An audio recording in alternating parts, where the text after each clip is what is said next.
So we're just gonna start off by giving some intros of the coaches. I know some of you guys know who they are, but we have some new names and faces.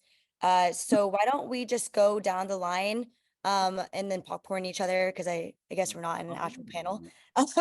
So Calvin, why don't you start off by giving a quick intro of yourself? Sure. What's going on, guys? I know most of you guys, the name is Calvin Chin, founder and CEO of Zen Coast University, Zen Coast Capital, and our passion project, which is Zen Coast Cares, our nonprofit. Just really, been doing real estate for about a decade now. I have about almost 400 units at this point, anything from single family houses, multifamily, but really just excited to just get back and, share the journey. I think, I remember, when I was first starting out, just trying to figure out everything myself, like I'm trying to understand all the different acronyms and, what the heck this meant, or if I was even doing things the right way. So just, and I always dreamed about like being able to, give those answers back to other people and just be that one person to help, inspire or just answer that one question that ends up being a light bulb to everyone else. So really excited to just be here tonight and, to share any kind of wisdom and knowledge that we can. Awesome. Popcorn someone? Popcorn Jay. Hey everybody. I know a few of you, so thank you for joining on a Tuesday night. I am a real estate investor. I invest in the Bay Area from San Francisco. My name is Jay Moranin. I have property in San Antonio, Oklahoma, Alabama, Dallas, portfolios of about 200 units, and also a coach with Zen Coast. So I'm also here to give back. This is my way to give back, make an impact. I know how difficult it was for me starting off, not having the guidance, the information, the knowledge, the people around me to help me, grow and develop as a real estate investor, new identity, all of that good stuff. And yeah, just here to share my journey, my story, to inspire and help others that are on the same path. So popcorn to Kyle. Hey everybody, Kyle Tucker here. Excited to be with y'all this evening.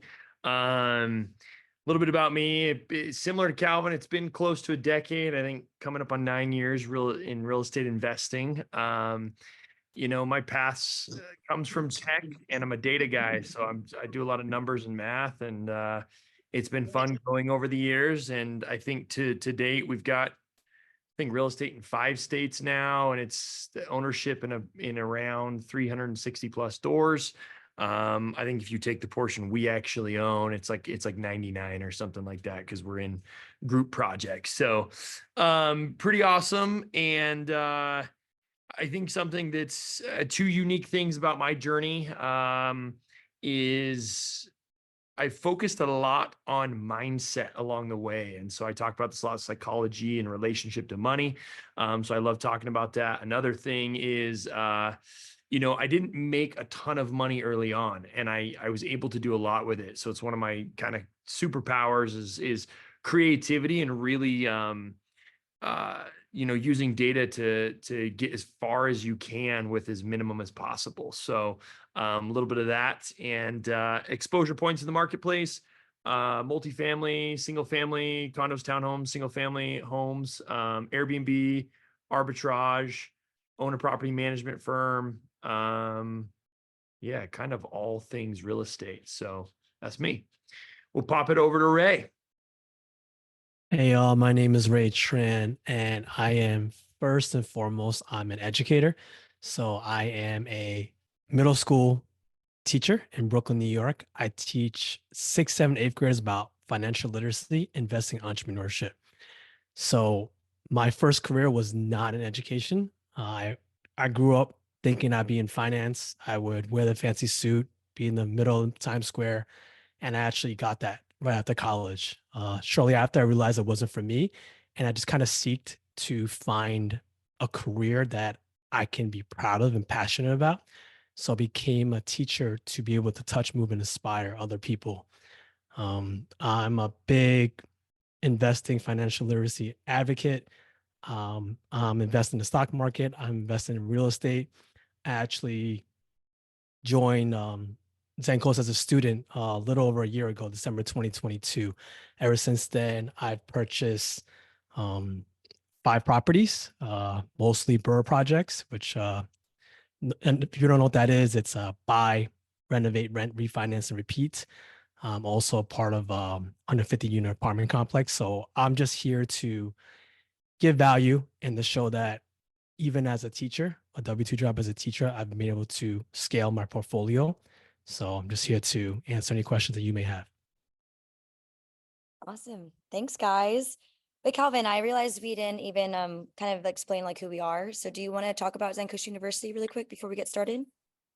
Yeah, so I mean, Zencoast University, my wife and I, Jenny, started about 3 or 4 years ago now, and it was something that was like a passion thing for us. Where when we first started off, there wasn't a lot of resources, there wasn't a lot of community of people that were like-minded that we could like grow with and learn from as well. And what we've always kind of felt in life is that if you just surround yourself with just amazing human beings, that you'll go a lot faster, right? You'll go a lot further as well. And that's what I found in everything to do in life, whether it's tech or as a teacher or in real estate investing. If you just find your tribe, if you will, the right people around you, and then anything is possible, right? Because it's not just you by yourself that has to do it. And I think early on, I'm not sure if a lot of you guys feel the same way too, but it was lonely. It was really lonely, by yourself, because you're just like, am I doing this right? Am I like, what am I crazy? We had friends and family and kind of saying like, why are you doing all this? Like, you should be hanging out with your friends, or you should go be traveling or whatever, instead of going to conferences and learning real estate. And so we just wanted to normalize all that, right? Take out the taboo of, wanting to better yourself and be the best version of yourself. And that does start with the mindset, like Kyle said, and I know Joe, you're big on that too, but it's 80% psychological and 20% tactical, right? So really excited to just really hone in on that. And that's why we even created Zencoast University, was just to create that impact around just one person, right? That we can help them create financial abundance, and they can go out and, because they get their time and effort and energy back, they can go out and, impact the world in a better place. That's what we want to do, right? And every single person on this panel who is a coach at Zencoast, represents that so well. Like, hey, we want to obviously, create financial abundance and fill our cup, but then our duty is to go out and fill other people's cup with that as well. So that's what we're all about. Awesome. And yeah, we have a lot of our students on here today, so I'm excited to have you all here. So how this is going to work is it's pretty much going to be open to you guys to ask questions, like open Q&A. If you have any questions, you can raise your hand with the reaction emoji, or just chat it in the chat and I'll read it out loud. So either way is fine. We're going to kick it off with a question I have first, and then I'm going to open it up to you guys. So prepare for any questions, and you can start just putting them in the chat if you have any, or raising your hand. So this is for Ray and Jay. So what advice would you give someone wanting to start real estate investing?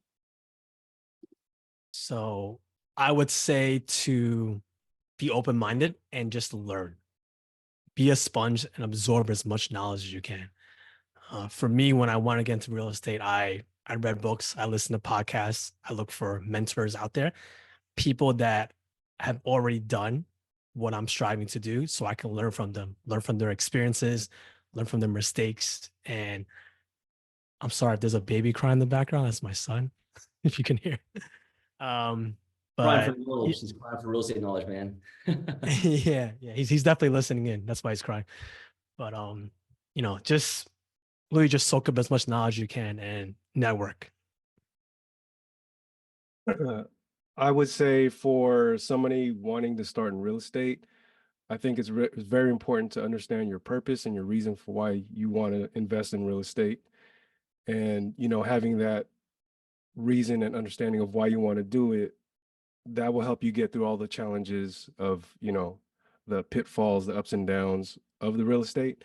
So, like, for example, me, this was my start, right? I wanted to buy a house for my son so that when he became my age, he would have a place to live, maybe collect rent, sell the house if he needs to, take a loan out. So I wanted to give my son options, more options than I had. So that was my reason. And then another reason was, I live in the Bay Area, so it's really expensive out here. So just trying to find other ways to generate revenue. And then I had my second daughter, or my second child, which was a daughter. So then I got another house for her, and I just kept going from there. But I think it's very important to understand the reason why you want to why you want to invest in real estate. And I think that is a good point to start. And then the next part is finding people that are doing what you want to do. And if you don't have those friends, go find those friends, go to networking events, join these free webinars like this, connect with people that are doing it.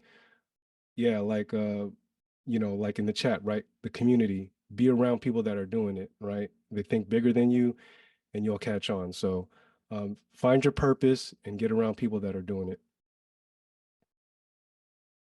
Awesome. Great advice. Having this community around us all the time is awesome because you can just learn from each other and keep growing. So yeah, totally agree with that, Jay. So Vince asked, so I'm going to ask Calvin and Kyle this. What is a piece of information someone gave you that you wish you knew sooner? So I can start this one, Kyle. So one piece of advice that one of my mentors always told me was that you just got to go take action, right? So one is just take action and stop caring about what other people think. I think early on in my life, I cared so much about what other people were thinking about decisions that I were making from my life. Like, so for example, when I had my W-2 job, I was making good money in my W-2 job. And when I was thinking about even leaving and quitting my W-2 job to do real estate full time, everyone was like, oh no, that's dumb. Why would you do that? Right. And it took me like 2-3 years to even like leave, even though we had enough passive income to replace my salary. And I don't know, I just heard that advice and it really helped me just like say like, you know what, like, why do I care so much about what other people think? Because at the end of the day, it's my life. Right. And so once you surrender and release that emotion, you can start to make those decisions and get out of your own way a lot faster. And that's something that I really, really still take on to this day of like, is that for them or is that for me? And it's also just realizing that no matter what, any decision that you make in life, that you're already enough, right? Like, you have food on your table, you have shelter over your head. Like, even if you don't know proper, if you do, like, you're already enough, right? And all this that we get to do is all a cherry on top.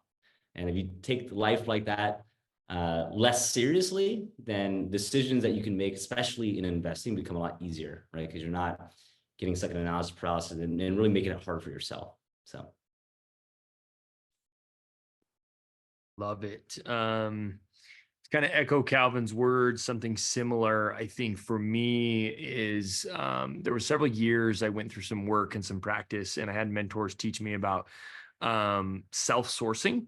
So finding answers from within rather than finding answers externally. So kind of along the lines of Calvin is like, if you're always seeking the validation or trying to get, this, that, or the other thing, you're always going to be doing that. And you're always going to, maybe second guess or question because you got your answer from an external source. And then when your information changes, you might be like, oh no. So I think until, I started learning how to do the practice of going within. And if I feel confident and good, and if I don't feel confident and good, I need to learn more. I need to gain more. I need to get more mentors or whatever it might be to gain that. And once I'm sure on something, to just move and stick with it, because when the going gets tough, I can stick with it and I can be there for me, and there's no other people or validation or anything else I need. I can just keep going. So yeah, that's what I'd say. I love that, Kyle. Awesome. Well, does anyone in the group have any questions? Feel free to just unmute yourself too if you just want to ask directly. I'm curious where you guys found mentors, like in the early on stages of your investing career. Like, where did you find like your initial mentors that sort of helped shape your trajectory to where you are now? I could chime in on this. For me, I got passionate about real estate, and then I just really started talking about it all the time. And in doing that, I started to realize there were people around me already that were investing in real estate. And no, I think like I just started talking about it a lot all the time, and I just got obsessed with it. I was listening to audiobooks, I was listening to podcasts, and I was going to these free webinars, I was going to these meetups, and in that I started to have conversations and realize other people that were investing in real estate as well. And how this started for me was my neighbor. I just was talking to my neighbor and didn't realize he had 15 houses. So then that became an unofficial mentor just through regular conversation. And then I asked him like, well, how did you do that? You know, how did you get started? I'm planning on doing this to my house. You want to take a look at it?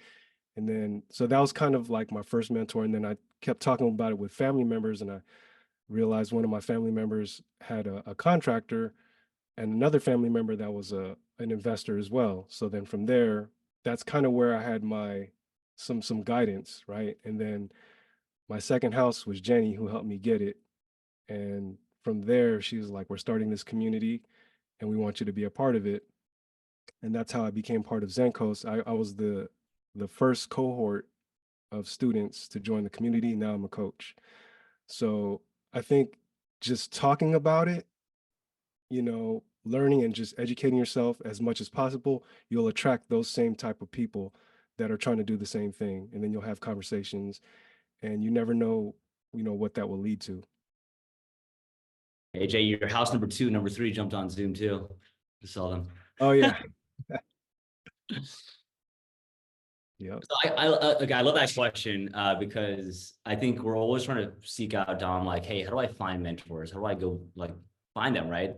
And I think that the real question that you got to ask yourself is, who do I need to be able to even attract those people in general? I think we always like, oh, how, but like, who do I need to be to attract those people? And I think what we found our best mentors that we've ever found is that you've just kind of been natural with it and just put yourself in a situation where those mentors are. So like what Jay said, it's like, hey, if you're thinking about real estate, you know, start to go to more meetups, start to go to more conferences, right? You'll start to meet more people, and more people you know, you'll find people that are ahead of you or doing the things that you want to do, right? And, you know, if you find those people, you know, just be authentically curious to them, right? Everyone as human beings, like we want to help, right? We're you know, we've been born wanting to help. We're just conditioned to take, right? But we were born to give, right? And so just by asking people, just being curious about, you know, just certain things and asking questions to them, right? They want to help you, right? And so I even look at some of the mentees I have right now, and some of them they've become my mentees because they just ask me a crap ton of questions all the time, right? And you know, they're not relentless, but they just keep on asking, right? And I love that because it reminds me of myself when I was, you know, in that mentee stage as well, where I was like asking a bunch of questions too. So I think, you know, one is just, you know, surround yourself with people that are doing the things you want to do. And then out of those network of people, you know, ask a lot of questions and then provide value too, right? It's not like just take relationship, it's give and take as well. So once you're authentically curious about, you know, what they're doing or what, you know, they're trying to do, right? What can you offer to give them as well, to give them value? So. Wait, thanks, June Calvin. 22nd. So we do have a few Oh, questions no. in the chat. So Alex asks, and I'm going to ask Kyle and Ray, what was one of the biggest mistakes you made during your investing journey? Great pair to ask the question to. So Ray and I probably both have great stories. So fortunately, I think a lot of my things have gone decently well. Just being a data person, like there's a lot of analysis, but the one thing I will say where I got hurt pretty bad was just the importance of contracts, guys. Like the importance of putting it on paper. Because, like, for example, I'm looking across this board of who's on this call. I have partnership entities with a few different people on this call, and everything's outlined in contract. I will never go anywhere anymore without that. And it's so important. Like even Calvin and I co-own some stuff together, and and we're taking care of on how we're going to take care of each other. The thing that happened in my career is I had during COVID, when it was the most challenging time for builders, and just, I mean, there was so many difficulties with supply lines. If you guys remember, a house that takes maybe 8 to 10 to 11 months to build was at 14 to 16 months. And there was such a constriction on supply that prices were just shooting up. And so I actually was building, I think at the time I was building, I mean, I built a ton of properties over the period of COVID, but this specific event, there was 8 properties that I was building. They took extra long to complete. I was working on my loan, and it was a commercial loan. I was rolling 8 properties into a portfolio of 14 others. So it was a 22 property loan. And like, we had to go around and get appraisals on 22 units. Like, it was this whole ordeal. It was a lot of work. And long story short, the loan just took long. That's it. I was busy, helping clients, making sure people could make money in that economy, in that environment. And the loan just took a little bit extra time. And so the builder said, hey, we see how much money you're up. We want you to be paying us $100 a day per property until you close. And I said, done. Because I was up, just so you guys have full context on the story, I didn't quite know where I was, but I knew I was up about probably 200K a property. And so I was paying him $100 a day, which was $800 a day total. On a month, 30 days, that's $24,000 I was paying in late fees. I was like, hey, I'm in the money. I'll continue to do what I got to do, because I was actually able to make more money than $24,000 a month doing other things. So I was kind of letting that coast out. And long story short, they gave me an extension. It was all verbal. And then they said, we'll see what we can do. And when you get to the end of that, and what happened was I got to the end of that extension, and it was 2022, February 28th, I remember. What ended up happening is they said, hey, we're going to pull all these properties from you. And I said, well, let me talk to the bank. And the bank said, we're 11 days away. We'll close on March 11th. And the builder said, well, we see how much equity's here. No, thanks. We're going to keep all your cash. And we're going to, because we have the right to exercise in the contract that you are late, and we can cancel as per the seller side of the transaction. So even though these were people that were like really, really, really good partners, people I'd worked with a lot, there was nothing ever written down that would allow me to continue to extend. It was just all verbal. There was a firm on the back end that funds them that essentially put their foot down and kind of shut it all down versus the relationship I had on the front end. So that's the story. They turned around, took the units. I had the capital, everything was good to go, but they took the units, they sold them on market, $1.8 million more than what I had them under contract for. So it was like a $1.8 million loss overnight. And it was pretty devastating. So luckily, like Calvin said, that was a cherry that was on top of probably 45 other cherries. So, it sucked, but like, we got out of bed the next day and we kept going at it. So contracts, get things signed with people, anybody. Oh, thanks for sharing that, Kyle. I never knew that story. So grateful that you shared it. So the first thing that comes to mind was when I purchased my first out-of-state property. I purchased a turnkey property in Ohio. A turnkey property is one that already is renovated, already has a tenant in place, has a management company set up. So I felt that was a good step for me to get out-of-state investing. What I learned was in their spreadsheet that they showed for the purchase of they didn't factor in certain things like maintenance, capital expenditures, and vacancy. So at the time, I didn't know how to underwrite a deal. I didn't know how to analyze a deal. So I just kind of just listened to them and just kind of followed those numbers. And I like to say that if I knew what I know now, I would never have bought it. If I never bought it, I wouldn't be where I am today. So, I learned a lot from that experience where, you can trust people, but you also want to verify. So always trust, but verify. You always want to do your own underwriting, your own deal analysis, and just really like look at the numbers and really go into details to make sure everything is, what it seems to be. So now that I know what I know, it's actually a negative cash flow property. but I learned a lot from it. And, I'm a big believer that, I'm cool with making mistakes. And like, everyone's going to make mistakes. You can't really avoid it, but it's what you learn from it is the experience that you get, and to make sure that you don't do it in the future. And the people that you're surrounding yourself with also don't make those same mistakes. So I just kind of want to echo on like the previous question, like what Jay was saying. If you share what you're interested in and share what you're doing, you never know who around you are at the same interests or doing the things that you're talking about. So being open, being vulnerable to people, that what your goals are, what you're working on, and the more people you speak to, the more your network opens up, and they may know someone that may be able to help you, or vice versa. Very true, Ray. And I love how you said, like, every mistake is just a learning lesson. And it seems like you both have learned from your mistakes and probably will never make the same one again. So I see a lot of people having their video off. So if you guys have your video off, we would love to see your smiley faces. So if you could turn them on, of course, if you're dressed, we don't want to see naked people in here. Cool. So next question. This is for all the coaches. Do you see short-term rentals as a long-term strategy, or are commercial multifamily properties better for developing long-term wealth and appreciation?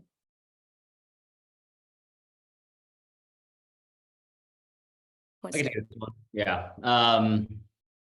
So, I mean, it depends. I mean, in every asset class, you can make money, right? So, I would say it's like, what do you feel like your journey is, right? And I'd say like every human being is different in what they want out of real estate as a vehicle. So what is your vehicle, right?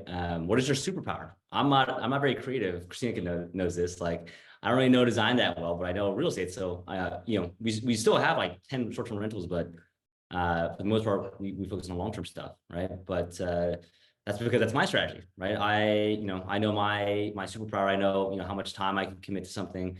I know how much, cash flow, if I'm valuing cash flow or equity at a certain point in general. So I would say like, just look at all those aspects. And, I'd say that like for short-term rental, long-term rental, midterm rental, multifamily, commercial multifamily, self-storage, you can make money in all those aspects, right? But the principles that I guide every single person to make sure that they do, no matter what deal it is that you make sure you buy it with equity going into it, right? You make sure that your internal rate of return numbers are where you want it to be, right? Because if you make sure you do that, and that a cash flow is at least from day one, right? If you do all those things, then no matter what asset class that you're in, you're gonna make money, right? And just know that it's also, like you said, it's a long-term game. It's not like a short-term game. If you want short-term gains in real estate, flip, right? But that's another job. That's an active income job, right? We're looking for passive income or leveraged income where you don't have to spend a lot of time making that money. So if you just follow the principles of just buy right, meaning you're walking in equity day one, you're cash flowing day one, and that you're hitting your internal rate of return, your return numbers essentially, in your underwriting, then you're gonna be fine. I wanted to chime in on that too. In terms of like the short-term rental market, like Calvin was saying, I think it all depends on the market and the location. Is it a long-term strategy? I think that would depend on the laws. We've seen it happen. I think there was something that happened in Dallas when they kind of stopped allowing short-term rentals. I think this happened in New York.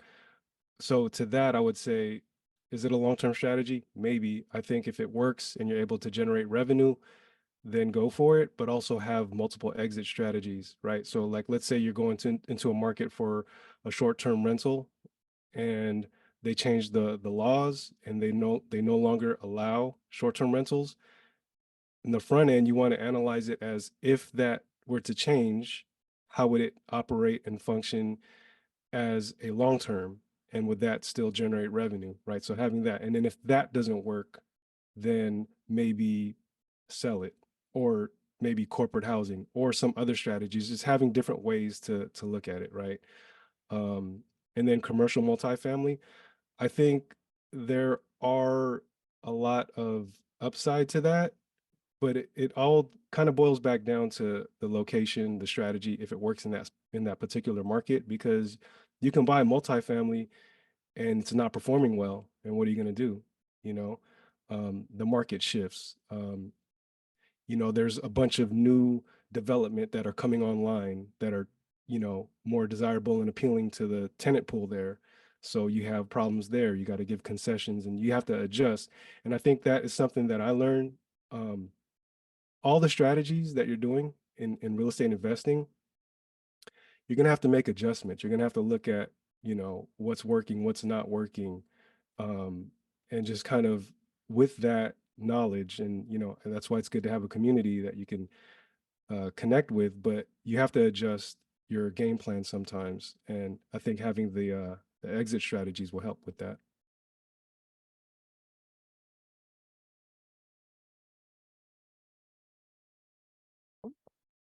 Ray and Kyle, do you have anything to add? I would say it's important to be diversified. You know, to get educated in each separate asset class and to see which one is a better fit for you. Short-term rentals may be more work than, you know, depends on your lifestyle. Do you have a W-2 job? Do you have a family? Do you have kids? So kind of looking into each asset class and figuring out if that's the right fit for you. That's what I think personally. Yeah, I'll just echo that. I think the valuable teaching to kind of put here so people understand, because there's another question about asset classes right after about like, hey, what do I do? Think of it as a triangle, right? Time,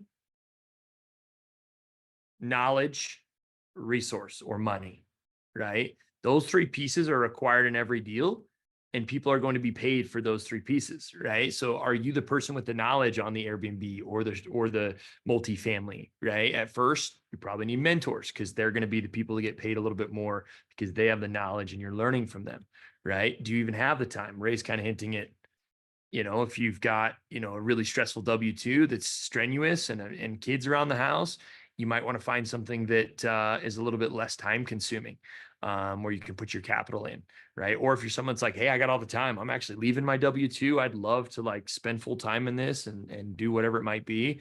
And then capital as well, right? So you need capital to be able to action. So those are the three pieces, and just kind of digging in. And honestly, the thing I would throw in here, being kind of the mindset coach on the squad, the final thing I'll throw into this is like, chase your passions. Like, you know, and I say this all the time and people don't understand this, but it's the psychological side. It's like, we're all on here like doing math, right? But if you can if I say, hey, this one's 9% returns and this one's 11% returns, most people are going to tell me I want the 11% return. What if the 11% you don't have is any passion at all towards, and the 9 you do, right? I'm not saying go do bad deals, but what I am saying is chase what you're passionate about, because at the end of the day, I bet you even on the 9% returns, you do 10, 20, 15, whatever, however many deals of that, versus you go to the 11% returns, you may only end up with 3 deals because you're like, I'm tapped, right? So go where you're passionate, get excited about it, whether it's short term, whether it's flipping, whether it's big multiplexes, whether it's just something local in your backyard, but like get in there, get hungry and start chasing it. Don't do bad deals, get the numbers right, but chase what you're passionate about. I want to give an example of that actually, what Kyle's saying, because I think that's a really important thing to discuss. It's like you can get higher returns in like a C minus D class area, right?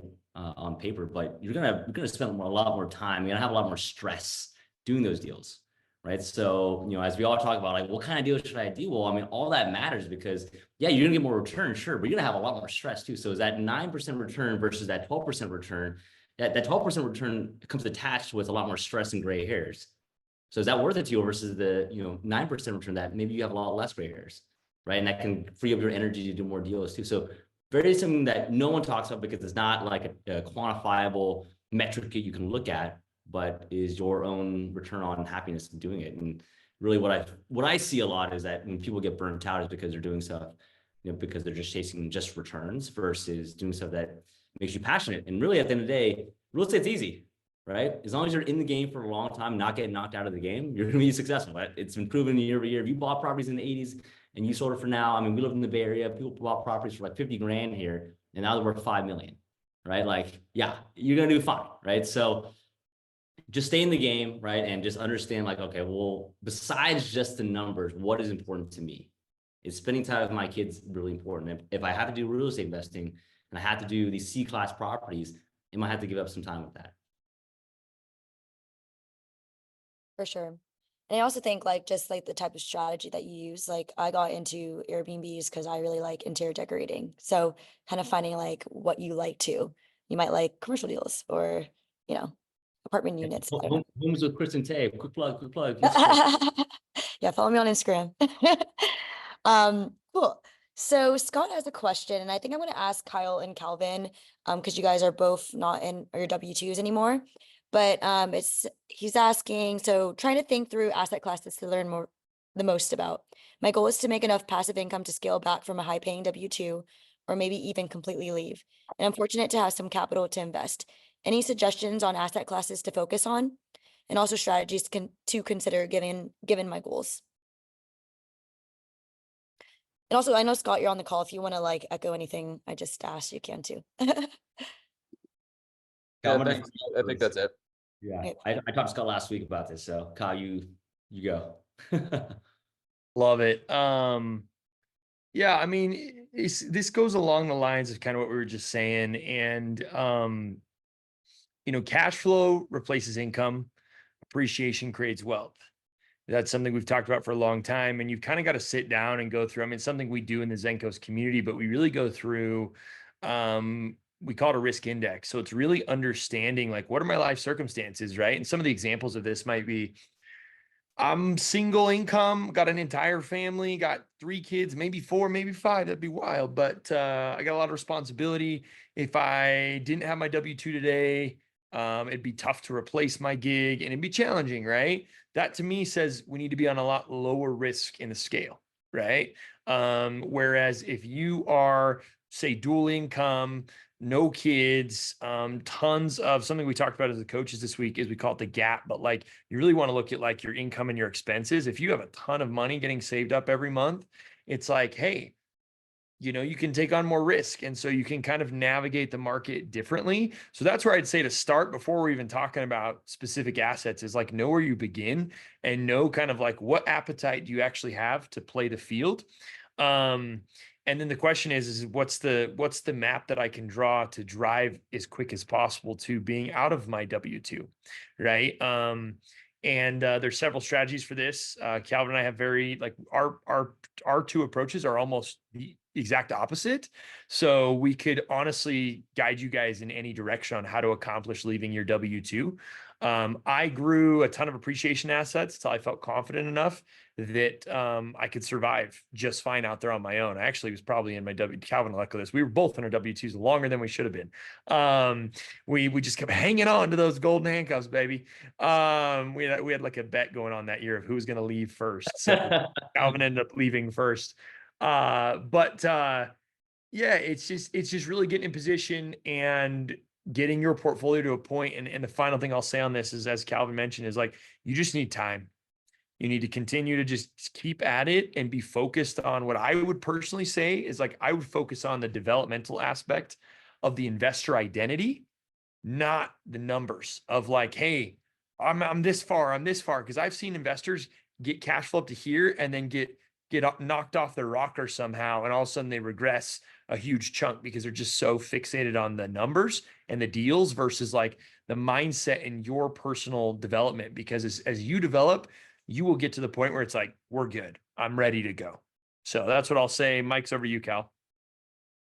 Yeah, I mean, I'd echo very similar stuff. I mean, when I was in my W-2,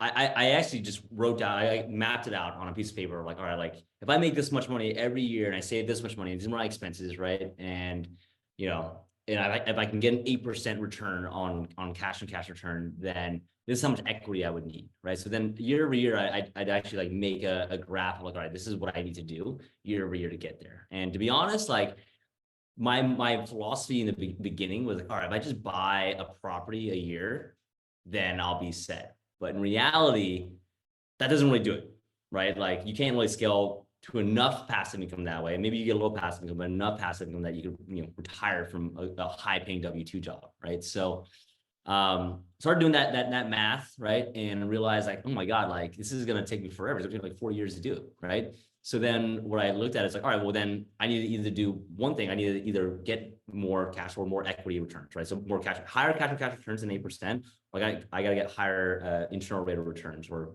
return on my equity faster. Right. So then I started doing BRRRRs, and I was like, what asset class can do this? So BRRRRs. Okay, so BRRRRs, this recycles my capital, right? Where I can do multiple deals a year, but still have the same capital doing multiple deals, right? And then I did my first BRRRR, and then did a couple more, but I realized really fast that, man, like, after refining, I'm only making like $100-200 a month net on that, which is basically nothing, right? And that's a dinner here in San Francisco, right? And so I was like, all right, well, can I do this? What asset class can I do this, but like, and recycle my capital, but do it but make bigger jumps in cash flow? And that's why, I decided to go more toward, commercial multifamily, because it's the same concept, but instead when you refi, you still make $4,000 a month of cash flow versus $200. Right? And I was like, all right, and it was a lot less work too. And I was just scared that, it took me so long to get into that game I was just scared of the additional zero, the fear of the unknown, just like a lot of us go through in general. So, once I kind of figured that out and you find your niche, then it's just all rockets in at that point, and you prove it out. So, yeah, Scott, to your point, man, like, we talked last week about this, but, knowing what I know about you, dude, like looking at all those factors of like how fast I want to get there, how much cash flow I even need, what return, if I had this much cash right now, and I got an 8% return on my investment, is that enough cash flow a year to be where I want to?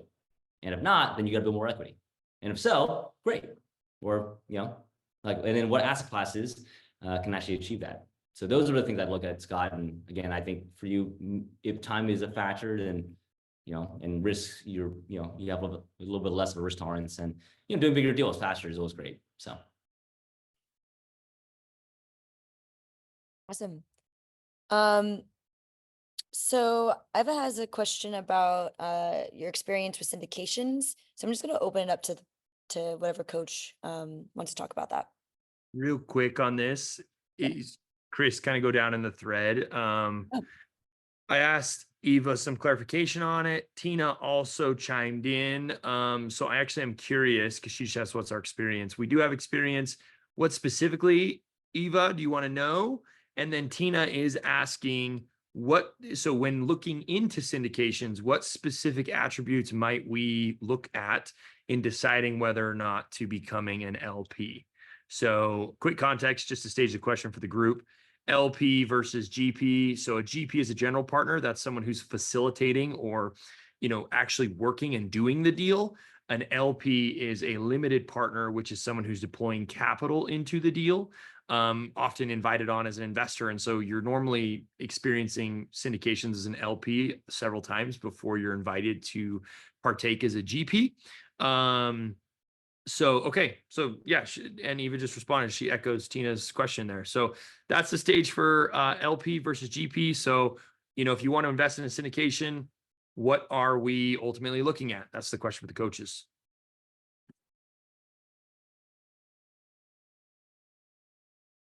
Jay, you go first, man.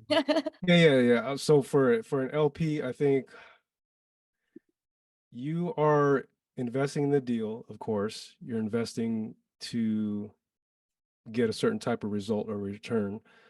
I think it really boils down to who you're dealing with. Do they have a track record? Do you trust them? Have they had successes? And how comfortable you feel with that team, right?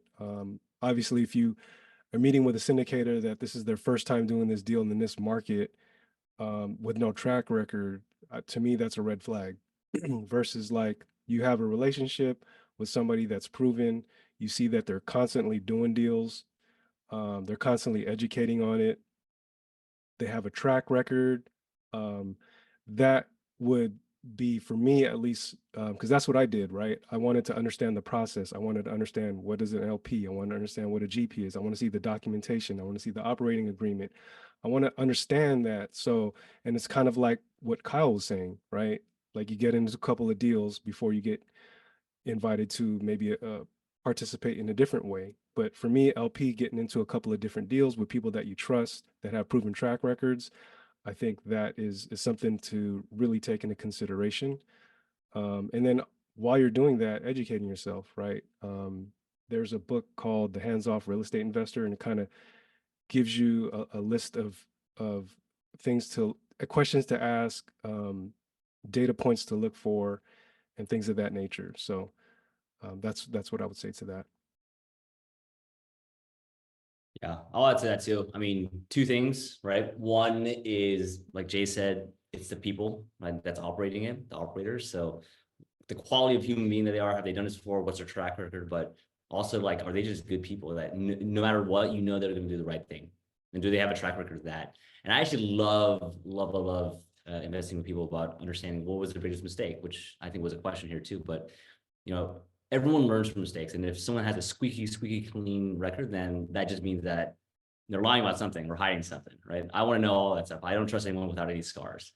So that's number one. But number two, I think the biggest mistake that people make when they become LPs and syndications is that they do rely so heavily on just the trust factor of that person versus actually understanding how to actually underwrite a deal too.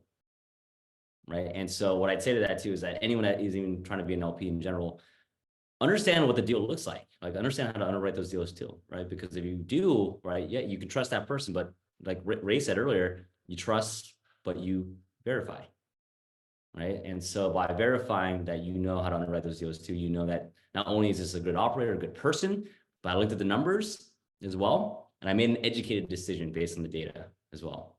So just operator, number one, and then two is actually understand how to underwrite those deals. Yeah. Something I'll add for the group. That was fantastic by both so far. I would echo that. So yes. I think the piece to also just consider and understand is like those of you that are under like getting into understanding syndications and want to potentially participate in them. Most function very much the same. So you're going to see the same patterns, the same things out on the street. If it's not repeating in a similar pattern, and if you haven't seen the same thing, I would be asking a lot of questions.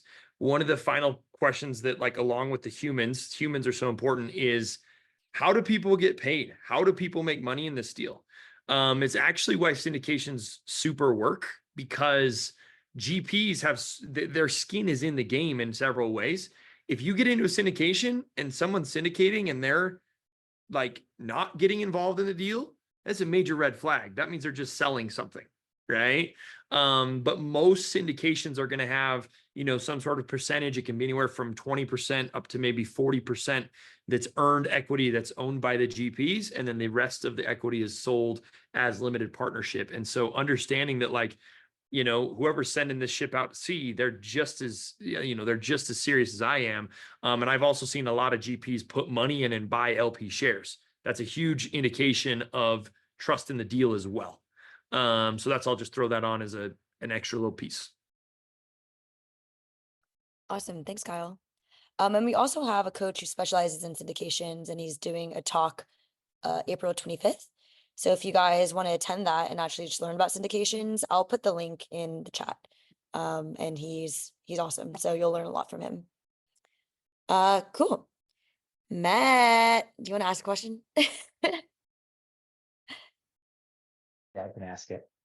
My question is, like, I think among everybody's journey, you experience like your aha moment, right? Where it's something just clicking, you're like, oh yeah, this totally makes sense of what I'm doing now.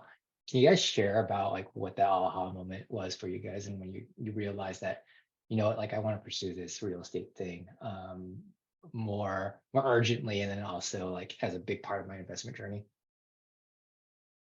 I'll answer that. Sure, Matt's happy for that was intended for me, maybe.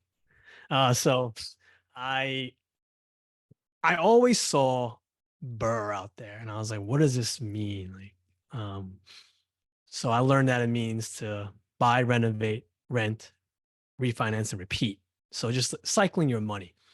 So my first Burr deal, I purchased a 4-bed, 1-bath house in Philadelphia for $108,000, and I put $80,000 in renovation. We added half a bathroom. We redid everything. So when I got it appraised for $288,000, I was like, whoa. So I bought this for 108. I renovated for 80,000. I'm 188 in, and now it's worth 288,000. I was like, I just made 100K in equity. I was like, this works. So, after I got the appraisal, I did a cash out refinance for 70% of that, and I pulled out 201.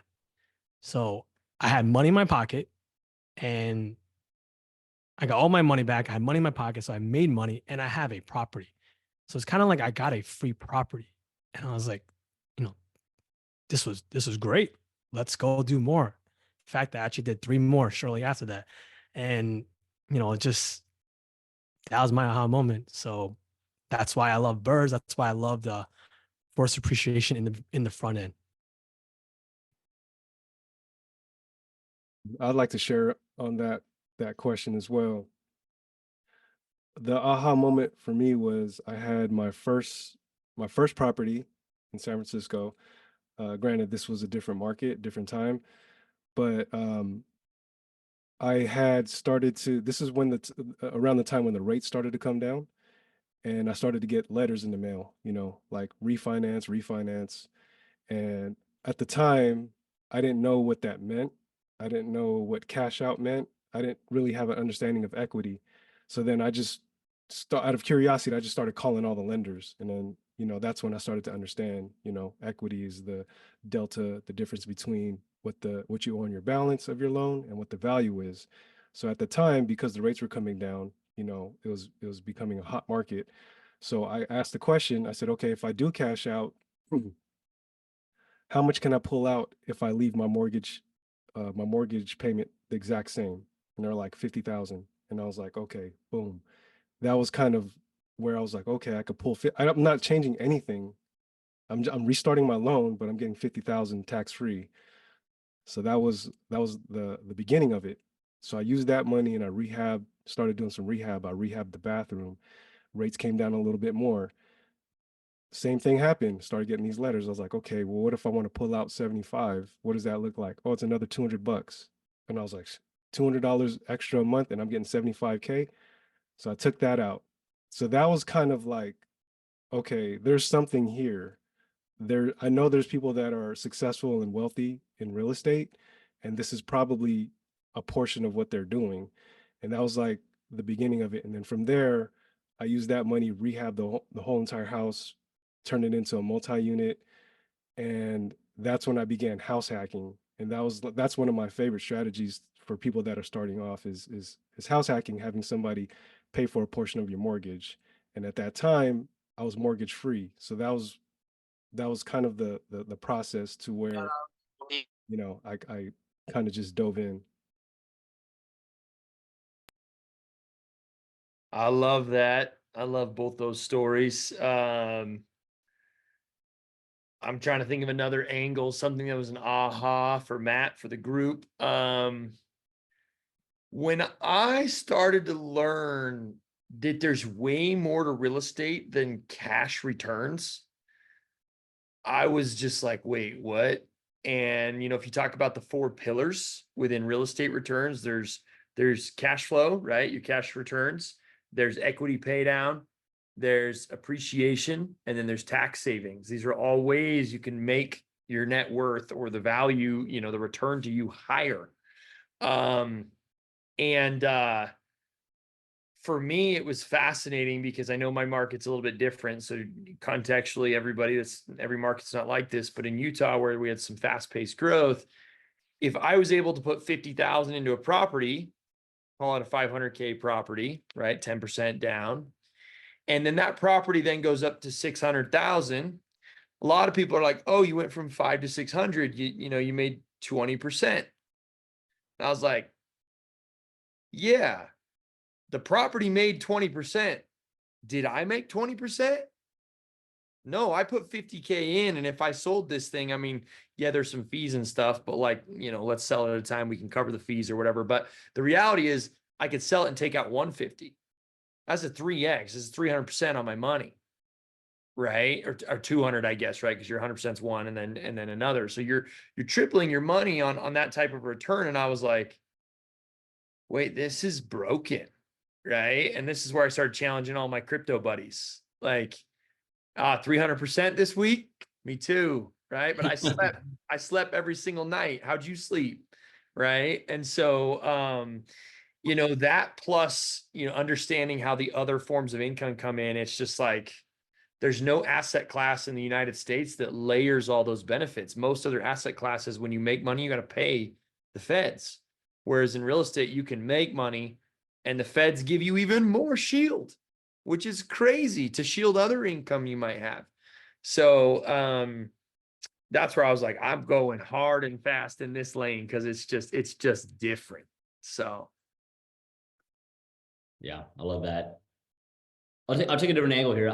You know, there's obviously many different, you know, times in life that were aha moments, Matt, of like, oh yeah, this is really cool. Hey, you know, this could pay for my liabilities, you know, this could pay for my wedding. That's awesome, right? But I think the one that really stands out to me is actually was our very first Syndications University retreat we did in Yosemite. And at the end of it, Anthony came on, Anthony came to Jenny and I, and like, he just had like tears in his eyes, and he was just like, hey, I just want to say, like, guys, like, you guys are literally changing my life.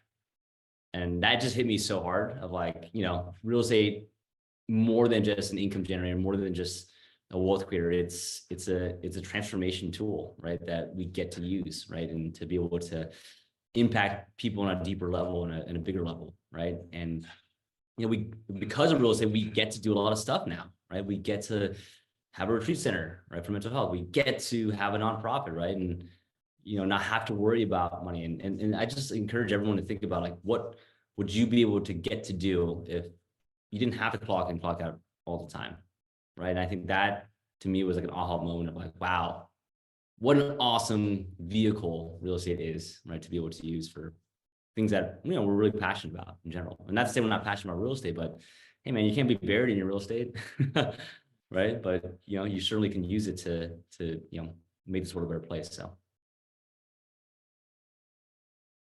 Thanks, Cal.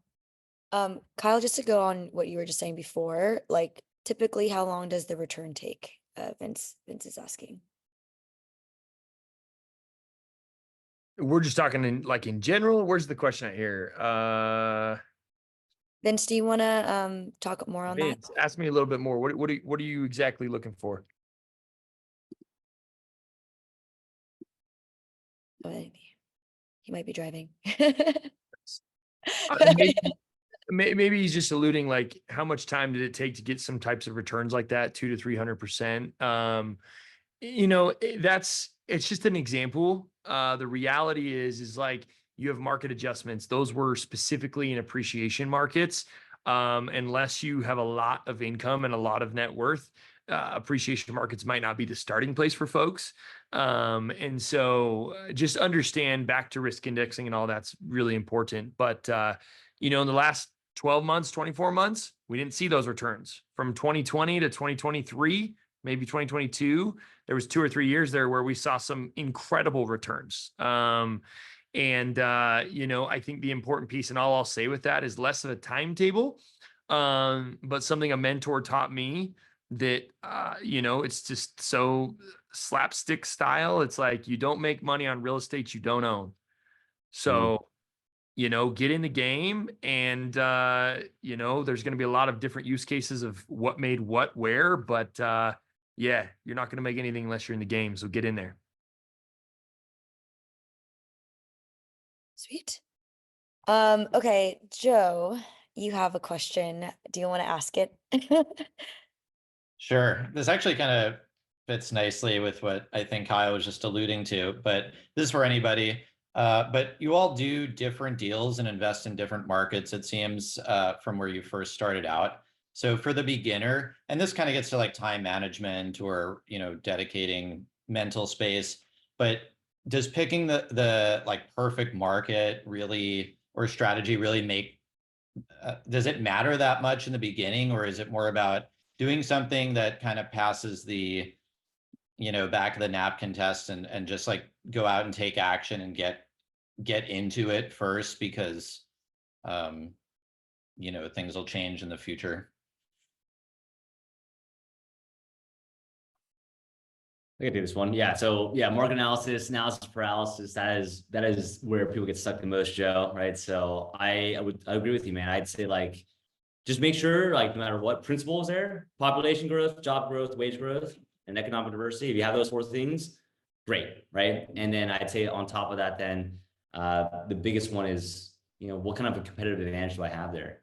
Do I have family there? Am I from there? Does someone I know invest there, right? That's why a lot of our community members, invest in similar places, because guess what? They've already built out multiple teams out there, right? So I wouldn't, I think that's one of the things that people get stuck on so much, because there's a bajillion markets in the United States, right? But what's the best one for you? There's no perfect market, right? So in the beginning, yeah, just make sure it has those four principles, right? And then ask yourself, okay, what's my competitive advantage? And enroll. I want to add to that too. I know we talk about this, Joe, often, but it's more important, at least in my opinion, right? There's a saying that it's not so important what market, it's more important that you pick a market, right? And just go for it. Because like Coach Ray said, right? He did that first turnkey in Ohio, which now he wouldn't have done it. But if he didn't do that deal, he wouldn't be where he's at now. Right. So in going through that process, you'll find out your niche and figure out what works for you, what you don't want. And I think that's how come a lot of us have ended up in a few different markets. We start off somewhere and we kind of max out, or we figure out what's working, what's not working, and then we kind of parlay it into something else, or a different market that is emerging, or we have new information, new data that is allowing us to research a little bit more deeply and look at these nuances that say, oh, okay, I didn't realize that I have a coworker that's investing in this market, and there's your competitive advantage, right? So it's kind of like, pick a market, get those fundamentals in place, check your competitive advantage. Is it easy to build a team out there? A team that you trust, and then commit to it and go for it. And, and that's going to help you build your experience and your confidence for your next deals to follow. For sure. And I think, Joe, I took more of an emotional approach too. Like I had reasons why I wanted to go to certain markets. So if the numbers work out and what Calvin said, all those four different things, and you have like you like the market, right? Or it has a meaning to you, go for it. And you'll learn from your mistakes. I mean my first Can I share why you picked Montgomery, Alabama? Is that okay? Yeah, so I picked Montgomery, Alabama as one of my more recent places because my boyfriend's dad lives out there. And my boyfriend and him haven't had the best relationship. So I wanted to buy a house to kind of bring the relationship together. So that was a big reason why I went that direction. But yeah, so now what do? They talk a lot, right? yeah, they talk a lot. They kind of mended that relationship. And so real estate can do a lot. It isn't all just about the money. It's also about like all the things that it can really make a difference in your life. You also do make a lot of money on that deal too, though. So I do make good money on the deals. so win-win-win. Yeah, win-win. Chris, let me add a tiny bit on this. It's just a little bit tactical. So Joe, two tactical pieces. Number one is we're all going to be evolving. I really hope that your sixth deal beats your second deal. That's just the nature of the beast. Now, occasionally you might have a big market swing in there and you might have a couple that kind of aren't quite as good as the previous ones due to a market shift. But like the reality is, and I tell this all the time to folks, is like, I remember how hard I worked and how much I thought about my early on deals. And now I kind of chuckle and like, man, I wasted a lot of brain cells just like trying so hard. Cause like now we make those deals look very, very elementary. Right. And so getting out there and learning, this is why we've talked about it as it's kind of the repeat theme here is like getting out there and just getting the knowledge and the exposure point is so, so valuable. And being in an area that, that you have some sort of connection or passion about, can drive that education path. Right. So then the other tactical piece to kind of put some fears at bay is when people talk about good markets, this is really important. And I remember a mentor told me this, and good markets doesn't mean that like market A is just better than market B. What it normally means is that there's a lot more deals in market A than there is in B. So it's easier to find the deals, right? A good example of this, and I always use Calvin and Jenny, so I'll embarrass Calvin, but they own, I don't know how many now, 4, maybe 5 or 6 homes in San Francisco. And if you were to ask any investor, is San Francisco where you buy houses to invest? The answer is hell no, right? But if you understand Jenny's role as being one of the top realtors in the area, she has gotten in front of several conversations where people wanted to be bailed out right in the moment. You have a passing, you have a family situation, and Jenny will offer cash on the spot. If I made this all go away right now for this price, would you take it? Yes. Right. And so all of a sudden those deals start to make mathematical sense. Right. And so, again, San Francisco is not littered with tons of good deals, but you can still make a deal happen. So whatever market you're in, it's about finding a deal that pencils and makes sense. Don't go forward on a deal that doesn't make sense. But, if there's a market, there's a deal somewhere. There's a way to make real estate work for you somewhere in that marketplace. So that's what I'll share on that tactically. Cool. Thank you, guys. Cool. So Calvin, I love all these long questions, but I'm gonna have you just ask it because you're on and I see your Okay. face. Cool. Yeah, I'll just read off what I wrote. So in an environment where it's getting harder to find deals compared to a few years ago, we need to get more creative in finding deals in places outside of just the typical MLS. So with there being so many different approaches to finding leads on off-market deals, what's the biggest piece of advice you can give on making the most efficient use of your time to build a productive deal flow?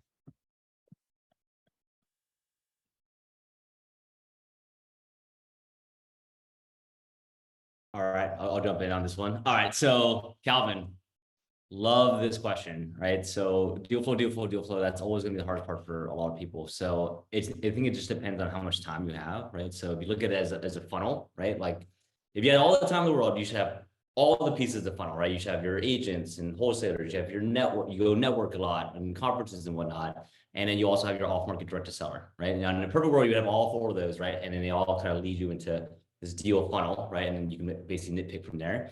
Now you're asking a question about time as well, right? So if I have a busy W2, then okay, well then who can I rely on, right? Then you start to rely on the people who are professionals in this, right? So agents, wholesalers, right? If you have more time, then okay, then you can open the door for network, going to conferences, going to events and meeting people. I can't tell you how many times I've just gone and met someone, right? Oh yeah, my aunt's on their house, or I have this house. I'm actually trying to sell this, right? And you do a deal that way, totally off market. So it just depends, right? I think you got to look at like your own time commitment and basically what you can commit to that, and then pick a lane and go for it. In the very beginning, if I'm a beginning investor, I'll be quite frank, like I use agents, right?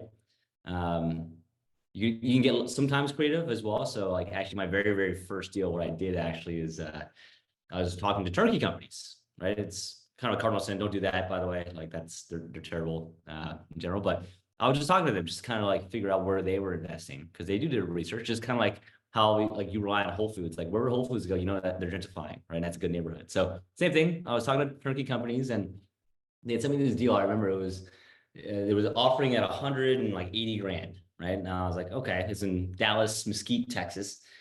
And I looked at it and I was like doing comps, doing my ARV, what was super important to actually do your own numbers and trust and verify. And literally down the street, the same three bedroom, 2 baths, 1,500 square foot house, very similar, structure, also renovated, was selling for 140 grand. And I was like, that math isn't math. Like, why would I pay 180 if I could pay 140 for this one down the street? And so that's how I got my first deal. I was like, all right, this is an opportunity. So let me go buy this deal instead. So that's maybe a creative way that you can like kind of blend some of that as well. Like, all right, well, where are other people investing? Where are other companies investing? And what neighborhoods are they investing in? And that can cut, at least the neighborhood search a lot faster too, and cut your time. Got it. Thank you.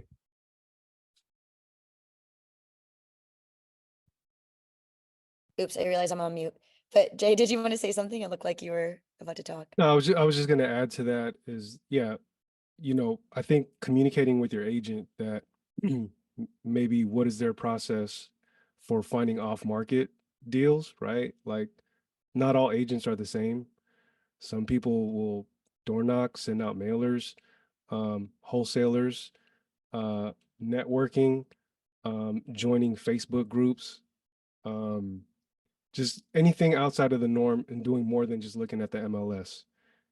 Even the MLS, you can do a filter and a search for seller finance, and the what is that? There's a field on there, keyword search, and deals will pop up, and that's kind of your opportunity there to have that conversation and to say, this is what I'm looking to do. Is your seller open to this, right? And then that's where the negotiations begin.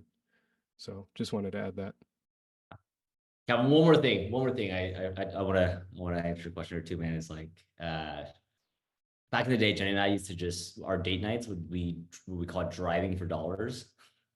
So we literally go drive around neighborhoods and look for houses that looked like they were in bad condition, right? Like boarded up windows, high weeds, roofs a mess, right? Because they're typically in distress, right? So even when we're on like vacation, sometimes we'd be like, all right, let's go around. And I remember doing this in San Antonio, actually. We literally would drive around and like write down addresses on vacation, right? As part of our trip, right? That way it's also a real estate, write-off as well for your taxes, but just other creative ways like that, you can, get to a source of a lot of good deal flow. Yeah, they literally did. When we were in San Antonio, Calvin would be like, oh, write that address down. We're going past a house. All right, Dom. Dom's questions for all coaches on the call. What would you attribute your early success to when you began investing? Well, I'm gonna actually Ray and Jay. So I would say courage. Being willing to put yourself out there, being willing to get comfortable being uncomfortable. I feel that fear is probably one of the biggest reasons, if not the biggest reason, why people don't get into real estate or any type of investing. But once you put yourself out there and you start moving and you start talking to people, it'll make more sense. You'll hear their stories, you'll hear what works for them.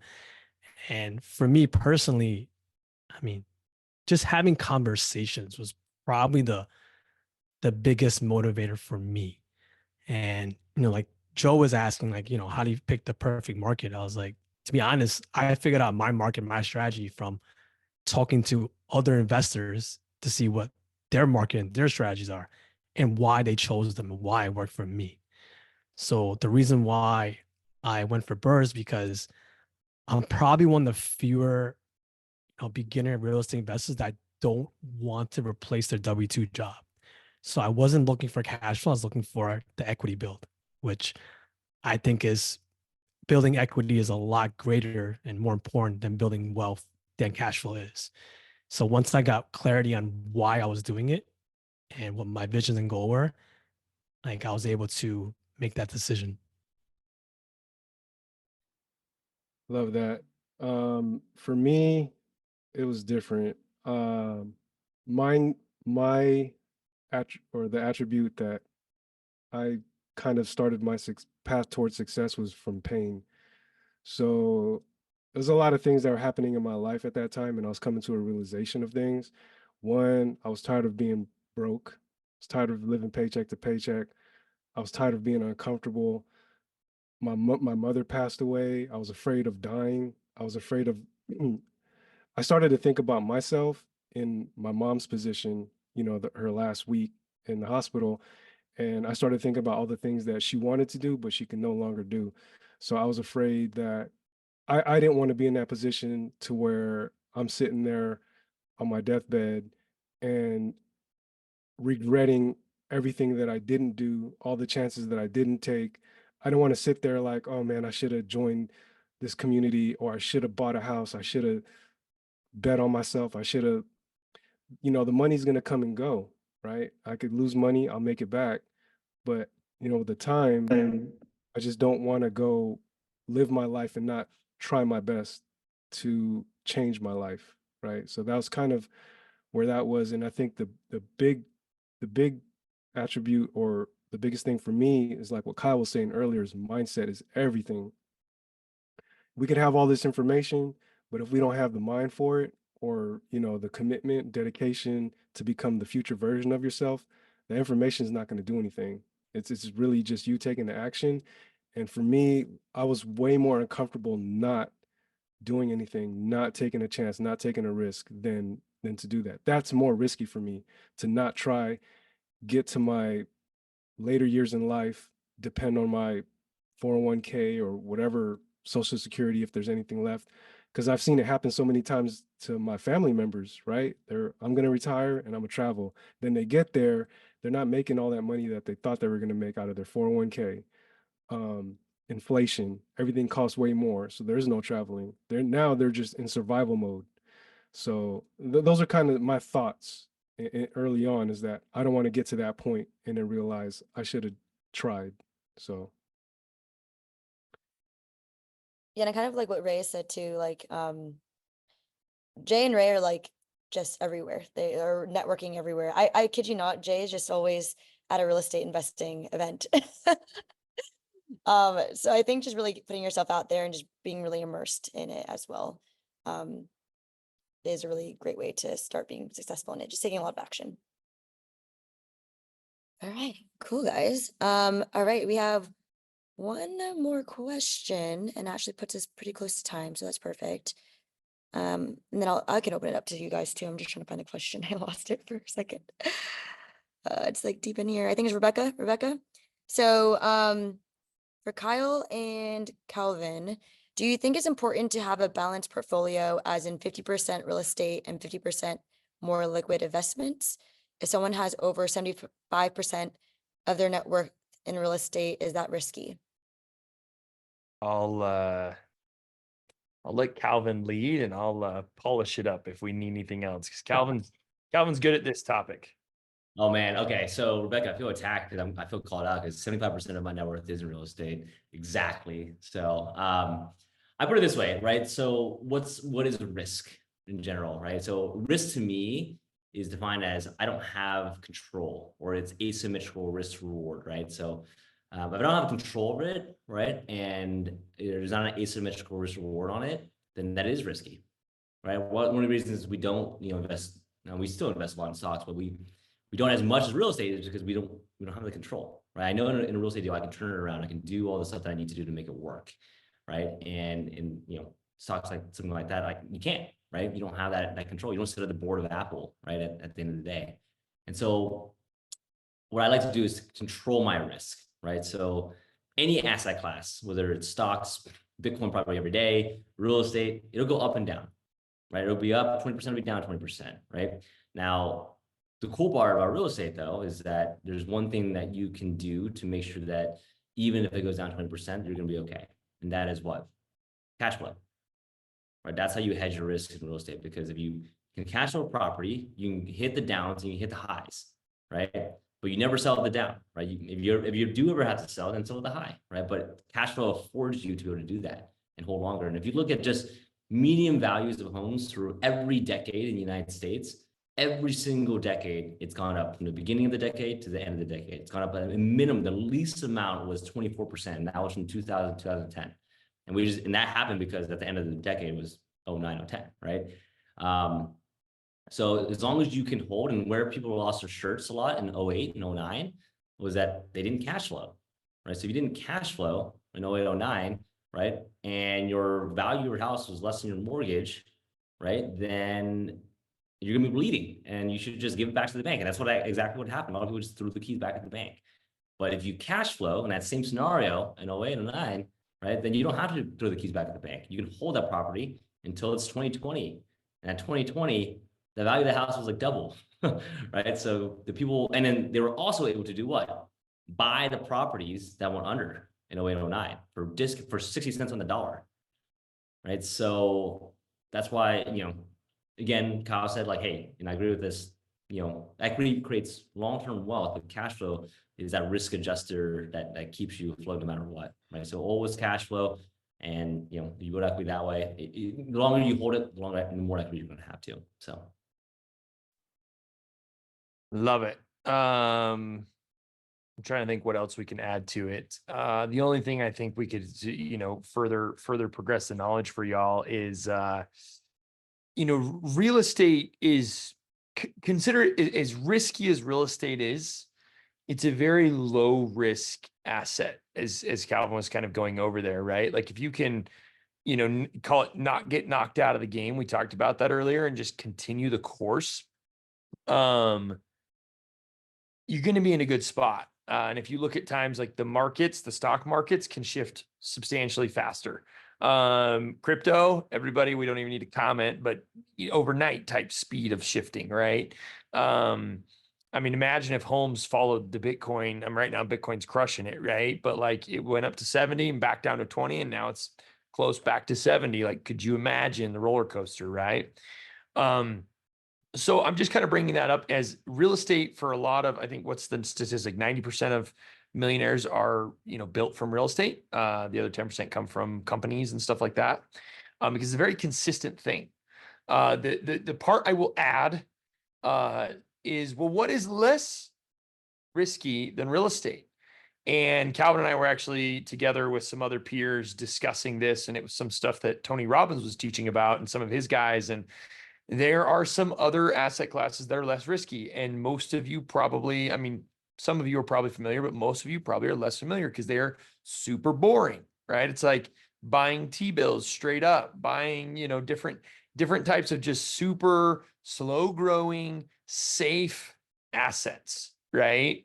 And so, there is a point where, and this is something that we were discussing because Tony and his team was advising some of these advisors were saying, hey, it's really important to have a bunch in these classes because they're very, very stable, very, very slow. But they keep wealth there. And so what we discussed as a group though was like, hey, how much do each of all of us have those types of assets? And something that was called out is these are individuals that have tens of millions, hundreds of millions, billions, that like, where else are they going to put their capital? Right? Because their capital moves markets depending on where they go. And so putting it into some of these really secure asset classes is a really safe way to just like store it, because putting it in the bank is never a good idea. Because it just doesn't help you in any way. Right. So I'll just kind of share that to kind of round it out is like, if you're in an early stage and you need to grow and you need to get to work, it's not smart to go stick a bunch of money in a T-bill. It just doesn't, it's not going to serve you. Right. There's other ways to protect yourself. And as Calvin was mentioning, to protect your risk, right? There's ways to protect your risk in real estate. There's ways to protect your risk with family and all of that. And so, those are protecting risk when you have a ton of money. So just want to kind of bring some awareness to the group of that and some of those other avenues. And, hopefully we get to a day where each one of you is just like, you know what? I got freaking 50 million in T-bills, right? Like, well, sure, whatever. Just because you got no other place to put it, right? So that's all I'll say on that. Yeah. And one last thing to close that one on as well is that I think, Rebecca, the biggest risk you can take is investing in something you don't know. I think Warren Buffett says something like that, right? And so kind of the theme of what we talked about a lot is just like educate yourself on, whatever it is, whether it's Bitcoin or whatever, right? Like, why is Dogecoin or why is GameStop going up so much? Like, educate yourself before you invest, pull the trigger. Don't just follow the trend, right? Because if you're lagging on the trend, or people, that's you're the one that's gonna be holding the bag. So educate yourself on why certain things are happening in the market or not. And that's how you invest. People who make money investing, they what's it called? They skate to the puck, or they skate to where the puck's gonna go, not to where the puck is. Right. So just keep that in mind of like, that's how you invest, right? Is just knowing where you, an educated decision on where it's gonna go, not where you are right now. Awesome. Well, thank you, coaches. That about wraps us up. Oh, we have one quick question. Does someone want to just answer it? Is it possible to scale your RE portfolio in a high interest environment? I'm just gonna give it to one person, right? I'll take that. So, high interest environment. When interest rates are low, there's generally more competition to buy because everyone's waiting for the interest rates to be low to take advantage of it. When interest rates are high, there's less competition. So in general, what is it? Be greedy when everyone is fearful. That's one of the things that I like to live by. And in terms of interest rates, I don't really worry about anything I can't control. So the logic is I pay the high rate, I pay the purchase price, which is generally going to be lower since less competition, and the rates come down, I refinance and I'll be able to get greater cash flow in that. So a lot of people ask, when's the best time to buy? I say now, regardless of the rates. Nice. Well, great way to end it, guys. If you're interested in learning more about investing or our community, I put our link in the chat. So you can always book a time with us. And Calvin, do you want to say last words? No, I mean, I think at the end of the day, closing statements here is just, you know, in any environment in general, right? Just make sure it's a good deal. If it works right now, it'll work forever, right? It'll be really good, you know, in a year from now, right? So go do it, take action, and just surround yourself with just good human beings, right? That, you know, can help you along the way and in the journey. And, you know, that's the fun part of our real estate is that we get to do a lot of these people on this call, we get to do this real estate journey with, and really it's just life, and we get to do real estate for fun, right? And so super happy and proud about that. And so find your tribe, guys. It's amazing seeing all you guys tonight. Thank you for all the questions. Good seeing all you guys. I haven't seen in a while. Jack, seeing you, man. Good seeing you, dude. And we'll talk soon, and book some time if you're interested with Christina, and she can answer any questions you have about our community. All right, guys. Have a great night. Go Dubs.